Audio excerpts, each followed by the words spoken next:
أعوذ بالله من الشيطان الرجيم بسم الله الرحمن الرحيم الحمد لله رب العالمين والصلاة والسلام على رسول الله الأمين حبيبنا وحبيب إله العالمين أبي القاسم محمد اللهم صل على محمد وآل محمد واللعن الدائم على أعدائهم أجمعين من الآن إلى قيام يوم الدين رب اشرح لي صدري ويسر لي أمري واحلل عقدة من لساني يفقه قولي صدق الله العلي العظيم أما بعد يا عباد الله أوصيكم ونفسي بتقوى الله واتباع أمره ونهyi hoş gördük aziz değerli bacılarım ve kardeşlerim. Bugün cümədir, cüməmiz mübarək olsun inşallah. Cümədə cəm olduğumuz kimi Allah Teala bizləri öz evində, öz cənnətində cəm eləsin. Hər zaman olduğu kimi ilk öncə özümü və sonra sizləri ilahi təqvaya riayət eləməyə dəvət edirəm. Allahın əmrində möhkəm olaq, Allahın halalın halal, haramın özümüz üçün və gələcək nəslimiz üçün əbədi haram bilək. Bugün danışdığım xütbə və mövzu dostluq və dostlar barəsindədir. Quran-ı Kərim gözəl şəkildə dostluğu bəyan eləyir. İnsan həyatında ən böyük təsirlərdən biri onun dostlarıdır, dost seçimidir. İnsan bəzən ailəsini seçmir, amma dostunu özü seçir. Və seçdiyi dost ya onu cənnətə və ya uçuruma sürükləyir. Bugün özümüzə bir sual verək bu cümə günündə. Biz dostlarımızı və ya dostumuzu Allah'a görə seçirik, yoxsa nəfsimizə görə? Bu həm aktual bir həssas olan mövzudur, eyni zamanda da insanları düşündürür. Allah'a görə dostlar seçilir, ya nəfsə görə seçilir? Dost anlayışı Quran-ı Kərimdə müxtəlif ayələrdə sədiq kimi də deyilir, rəfiq kimi də deyilir, vəli, dost mənasında da ola bilir, çox mənaları var. Dost, qısa olaraq demək istəyirəm ki, səninlə gülən deyil, səni günahlardan çəkindirən dostdur. Dost, səninlə vaxt keçirən deyil, səni Allaha yaxınlaşdırandır. Elə dost var ki, insanın namazı oyadır. Elə dostlar da var ki, səni namazdan ayırır. Birisi səni cənnətə, ikincisi isə peşmançılığa aparır. Və bu dediyim qısa olan bir fikir bizi gerçəkdən düşündürməyə vadar edir. Yəni, bəzən biz həyatda çoxlu dostlar görmüşük. Çoxlu insanlar bizimlə yol yoldaşı olubdular. Bu o anlama gəlmir ki, bu sənin həqiqi dostundur. Həqiqi dostu seçmək üçün onu bir neçə meyarlarla ölçməlisən. Dostu adətən harda tanıyırlar?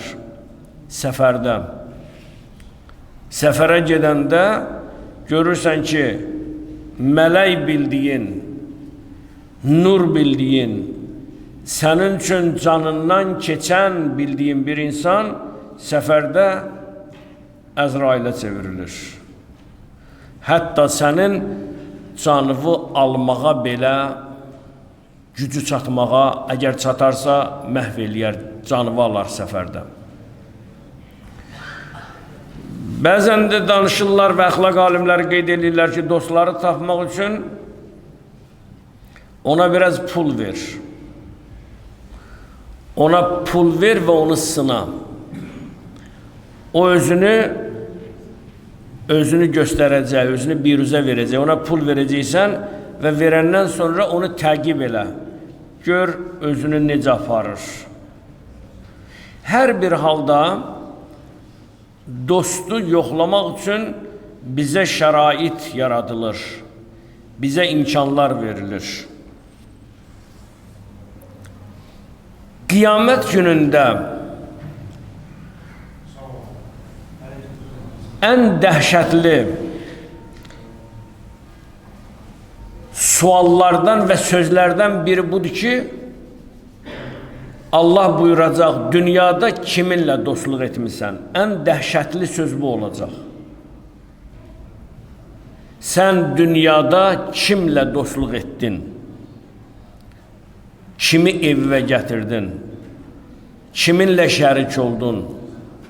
Kiminlə yola çıxdın? Kimə etimad göstərdin?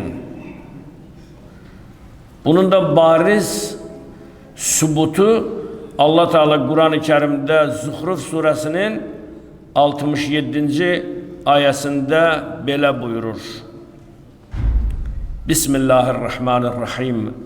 El-əxilləu yevməizin ba'duhum li ba'din aduv illəl-muttaqun. Dostlar o gün bir-birinə düşmən olacaqlar. Qiyamət günündə dostlar bir-birinə düşmən olacaqlar. Yalnız müttəqilər istisna olmaqla, təqvalılar çıxmaq şərti ilə. Hətta Quran-ı Kerim buyurur ki, əllərin dişləyəcəklər. Qiyamət günündə kaş ki mən filan kəslə dostluq etməyəydim. Kaş mən onu evimə buraxmayaydım.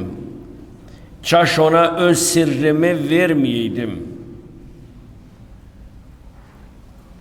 Əduvvun aqil xeyrun min sadiqin cahil. Ağıllı düşmən nadan dostdan yaxşıdır. İndi yadıma düşdü bu belə bir hədis də var. Ağıllı düşmən nadan dostdan qat-qat üstündür. Əgər mənim ətrafımda axmaq, xayın, içi murdar, günaha meyilli dostlar varsa, o dost mənim nəyimə lazımdır. Amma düşməndir, ağıllıdır. Ağıllı düşmən cahil dostdan min dəfə yaxşıdır. Adam var deyirsə, yığıb məsələn 5 nəfər ətrafını aparır o restoranlara, yedizdir, içirdir. Başa düşmür ki, bir dəfə o dosta deyəcək, hesabı sən ver, o qaçacaq. Sənin bugün pulun var, səni meydana salıb. Sən də elə bilirsən ki, mən indi yaxşı oğlanam, yaxşı qardaşam, yaxşı məni bunlar hörmətlə gəlin, yeyin için. Bir gün deyin, qardaş, pulum yoxdur, görməli sənə salam verəcəklər ya yox. Mömin sənlə yoldaşlıq eləyəcək. Allah adamları sənlə dostluq eləyəcək. Həzrət Əl-İslam buyurur ki, o kəslərlə dostluq edin ki, onların üzünə baxanda Allah'a xatırlayasan. Adam var sifətindən cin yağır, ifadəmə görə istəyirəm. Onunla necə dost ola bilər? Nur olmalıdır sənin dostun. Sənin dostun, sən günaha meyl eləyəndə sənin əlindən tutmalıdır. Nəinki sən günah eləyəndesin, qorxma kişi, ged elə, cavanlıqdır, bir də hələ gəlməz. Adamlar var, hələ gəlməzi cavanlıqdır da. O cavanlığı sənə cəhənnəm dadızdıracaq Allah Teala sonra. Yəni Allah bilmirdi ki, sənin həddin nə qədərdir, bilirdin. Amma sənin üçün hədd qoyub, həddini bil. Qırmızı xətti keçmə. Çox böyük bir, çətin bir duruma düşmüşük bu əsrdə, bu dövrdə. Şəxsən mən 57-58 yaşın içindəyim, mən dost seçimində bugün də şübhəliyəm. Düzdür, dostumuz var, qardaşlarımız var, amma şübhəliyəm. Deməli, bu yaşdan sonra mənim dostluq içimə daxil olan bir nəfər olmuş olsa, deməli, bunu biraz araşdır. Dostlar 30, 40, 50, 50 yaş, 60 yaşda da ola bilər, demirəm, 65-də də ola. Onu araşdır, tez sadə löv olma. Dünənləri bulvarda sənə salamlaşıb, bugün sənə dəvətnamə göndərir. Adam indi qorxur birinə salam vermək. Salam verən kimi nömrünü alır, bir dənə də görsən bir şey, sən filan uşağımın kiçik toyuna dəvət edirəm. Da böyük toydan yorulub keçib kiçik toya. Mən getmirəm belə şeylərə. Şəxsən sizi də dəvət edirəm ki, belə şeylərə getmin. Sən bilmirsən ki, səni nələr gözləyəcək, hansı sürprizlər gözləyəcək. Bilmədiyin yerə necə gedə bilərsən? Sən dostluğu tanımalısan, onun evinə getməlisən. Sən dostluğa ürək yandırmalısan, onun qapısını açmalısan. Yoxsa dünənləri küçədə, bulvarda, restoranda, kafedə mənlə salamlaşıb, qardaş, nömrünü ver mənə, WhatsApp işləyir, yazır. Axşam sizə gəlmək istəyirəm. Sənin bizdə nə işin var? Və yaxud 3 gün, 5 gün həyatda olub, mənim həyatda rastıma gəlib, mənlə gəlib burada məsciddə salamlaşıb, gördüm, bir həftədən sonra yazır, mən 500 manata ehtiyacım var. Mən deyirəm ki, sən bilirsən ki, mənim pulum var ya yoxdur. Bunlar təcrübədir bizim üçün. Quran-ı Kərim Zuhruf surəsinin 67-ci ayəsində Allah Teala buyurur ki, dostlar, dost dediklərimiz daha doğrusu, o gün bir-birlərinə düşmən kəsiləcək. Düşmən olacaqlar. Bu ayə bizə xəbərdarlıq edir ki, bugün qurduğumuz dostluğun aqibəti sabah bizim aqibətimizin pisliyi olacaq. Dostluq insanın aynasıdır. Bunu bu cümə yadda saxlayın, xahiş edirəm. Dostluq, gələn cümləyə qədər bunu yadda saxlayın, titr olaraq əzbərləyin, ya öyrənin, ya beyninizdə qalsın ki, dostluq insanın aynasıdır. Necə insan aynada özün çirkliyin görür, saqqalı çoxalı, bunu təraş eləmək lazımdır, saçı çoxdur, təraş eləmək lazımdır, üz gözünə baxmaq lazımdır. Aynada sənə məlumatları verir, sənin dostun da sənin aynandır. Əgər bir dost səni Allahın zikrindən uzaqlaşdırırsa, əgər bir dost günahları təkrar etmək üçün sənlə təşviq edirsə, dostluq edirsə və yaxud cavan oğlansan, sənin məsciddə nə işin var? Belə bir tendensiya da var. Cavan oğlansan da, sənin məsciddə nə işin var? Cavan oğlan məsciddə olar da. Ona görə hədislərdə qeyd olunur ki, qorxun o gündən ki, ölüm sizi günahın üstündə təqib eləyəm. Allah göstərməsin. Gedərsən haram bir dənə məclisə, haram bir dənə yerə, orada əcəl səni tuta, insan ölə, necə olacaq onda? Biyabır olacaq insan. Özü yox ha, özü öldü, getdi, bitdi. Nə qədər ailələr, gəlin, qız, ailə darmadağın olub atasına görə, anasına görə.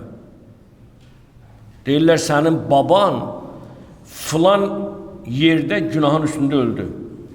Hətta ondan qız almırlar, deyirlər ki, ondan qız alma olmaz. Amma heç eşitmişsiniz ki, bir adam məsciddə ölə, onun qapısına gəlməyərlər. Deyəcək ki, o mömin idi ki, məsciddə onun qızın da, oğlun da alma, oğlu ilə də, oğluna da qız vermək olar. Qızını da filankəsin oğluna verə bilərsən. Çünki bu adam mömin idi. Harada ölüb, harada dünyasını dəyişib Allahın evində. Günahın üstündə ölən, cinayətin üstündə ölən insanlar sual altındadır. Onun aqibəti sual altındadır. Gələcək nəsil sual altındadır. Bugün özümüzə ikinci bir sualı verək. Bugün həm sual verirəm, həm də cavab verirəm. İkinci bir sual özümüzə verək. Mənim dostum məni hara aparacaq? Haraya qədər aparacaq? Haraya qədər mənim dostum məni aparacaq? Orada sən dostluğu təyin edə bilərsən. Əgər səni Allaha yaxınlaşdırarsa, sən onu itirmə.